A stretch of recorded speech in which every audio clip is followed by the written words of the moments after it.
రాష్ట్రంలో సేంద్రియ సాగును మరింత ప్రోత్సహిస్తామని ముఖ్యమంత్రి నారా చంద్రబాబు నాయుడు అన్నారు. నారావారిపల్లెలోని నైపుణ్యాభివృద్ధి శిక్షణ కేంద్రంలో కందులవారిపల్లె, ఏ రంగంపేట, చిన్న రామాపురం గ్రామాల అభివృద్ధిపై కార్యకర్తలతో సీఎం సమావేశమయ్యారు. అధికారులకు పలు సమస్యల పరిష్కారానికై ఆదేశాలిచ్చారు. పైలట్ ప్రాజెక్టు కింద చేపట్టాల్సిన అభివృద్ధి పనులపై చర్చించారు. ప్రపంచ దేశాలన్నీ ప్రకృతి సేద్యం వైపు చూస్తున్నాయన్నారు. మనం తినే ఆహారం ఎలాంటిదో, ఎక్కడి నుంచి వచ్చిందో తనిఖీ చేసుకునే అవకాశం వచ్చిందన్నారు. ఆరోగ్యంపై ప్రజలకు అవగాహన బాగా పెరిగింది. ఆహార అలవాట్లు వేగంగా మారిపోతున్నాయి. సాగు విధానంలో పెను మార్పులు వస్తున్నాయి. చిరుధాన్యాలు, పండ్ల సాగు పెరుగుతోంది. సూక్ష్మ నీటిపారుదల విధానాన్ని మరింత ప్రోత్సహిస్తాం. చీడపీడల నుంచి రక్షించుకునే పద్ధతులు మారాయి. మామిడి పంట రక్షణకు ఆధునిక విధానాలు వచ్చాయి. డ్రోన్ల ద్వారా చీడపీడలు గుర్తించే సాంకేతికత వచ్చింది. పశువులకు ఎక్కడికక్కడ షెడ్లు నిర్మిస్తాం. గడ్డి పెంచే క్షేత్రాల సంఖ్య పెంచుతాం. పాల దిగుబడి పెరిగేలా చర్యలు తీసుకుంటాం. ప్రకృతి సాగు ద్వారా ఆహార ఉత్పత్తులకు మంచి ధర వస్తోంది. తిరుపతి జిల్లాకు చెందిన వారిని పారిశ్రామికవేత్తలుగా తయారు చేస్తాం. భవిష్యత్తులో సెల్ ఫోన్ మీకు ఆయుధంలా పనిచేస్తుందన్నారు. సంక్షేమ పథకాల పంపిణీలో మోసాలు జరగకుండా సాంకేతికత వినియోగిస్తాం. విద్యార్థులు నిత్యం ఏదో ఒక కొత్త విషయం నేర్చుకోవాలి. ఆఫ్లైన్, ఆన్లైన్ నాలెడ్జ్ పెంచుకునేందుకు చూడాలి అని చంద్రబాబు తెలిపారు.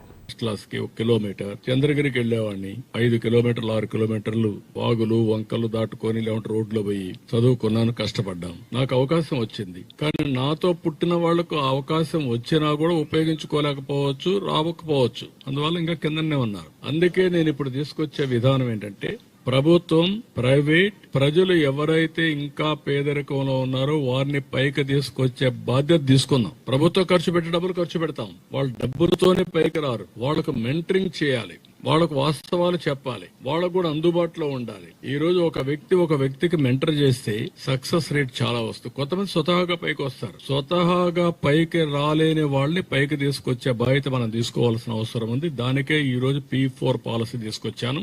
ఈ సంక్రాంతి అప్పుడే నేను పిలిపించాను. నువ్వు అమెరికాలో ఉండొచ్చు, ఆస్ట్రేలియాలో ఉండొచ్చు, హైదరాబాద్ లో ఉండొచ్చు, పెద్ద పరిశ్రమ ఉండొచ్చు. మీ వనరుల్ని మీరు పెట్టుకొని ఒకరిని చేస్తారా, 10 మందిని చేస్తారా, ఒక గ్రామాన్ని చేస్తారా, ఒక మండలాన్ని చేస్తారా, మీ శక్తిని బట్టి, మీ డబ్బుల వెసులుబాటును బట్టి, ఒక మంచి మేనేజర్ని పెట్టి మీరు కూడా అది చేసి తృప్తి పొందాలి. రైస్ కార్డ్స్ ఒక 41 మందికి లేవన్నారు, అవి కూడా ఇచ్చేయమంటాను. ఆధార్ కార్డ్స్, ఆధార్ అథెంటికేషన్ 61 మంది చేయలేదన్నారు, అది కూడా చేయమంటాను. భవిష్యత్తులో ఈ నేటివిటీ, డేట్ ఆఫ్ బర్త్, లేకుంటే డెత్ సర్టిఫికేట్, అడంగల్ ఇవన్నీ ఉన్నాయి. రేపు 18 నేను ఓపెన్ చేస్తున్నాను.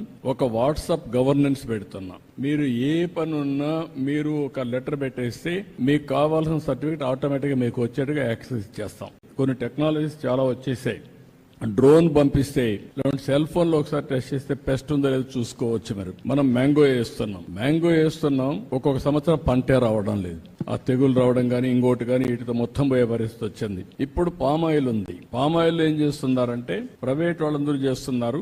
ఒక్కొక్కరికి ఇన్ని వేల ఎకరాలు ఒక ఫ్యాక్టరీకి ఇస్తాం. వాళ్ళు మోడర్నైజేషన్ తీసుకొస్తున్నారు, డ్రిప్ ఇరిగేషన్ పెడుతున్నారు, ఒక డ్రోన్ పెడుతున్నారు. ఆ డ్రోన్ పైన ఎక్కడేస్తే ఏ చెట్టు అన్హెల్తీగా ఉందో, అనారోగ్యంగా ఉందో ఆ డ్రోన్ ఐడెంటిఫై చేస్తే ఆ చెట్టు దగ్గరికి టీమును పంపించి ఆ చెట్టునే మళ్ళీ రెక్టిఫై చేస్తారు. ఆ టెక్నాలజీస్ వచ్చేసాయి. అంటే ఆ చెట్టు దగ్గరికి వెళ్లిపోయి దానికి చేసే విధంగా ఎప్పటికప్పుడు ఇన్ఫర్మేషన్ ఇస్తుంది. ఇది నేను కూడా ఇక్కడ డ్రోన్స్ ని కూడా ఇప్పుడు పెడతాను. ఈ సెంటర్ లో పెట్టి టెక్నాలజీ కూడా ఇస్తాం. ఒక్కసారి నెలకొక్కసారి, 2 నెలలకొక్కసారి మ్యాంగో ట్రీస్ అన్ని చూస్తే ఏ చెట్టుకు ఎలాంటి డిసీజ్ ఉందో చూసుకున్న తర్వాత ఆ చెట్టుని కరెక్ట్ చేసి దానికి మందేసే పరిస్థితి వస్తుంది.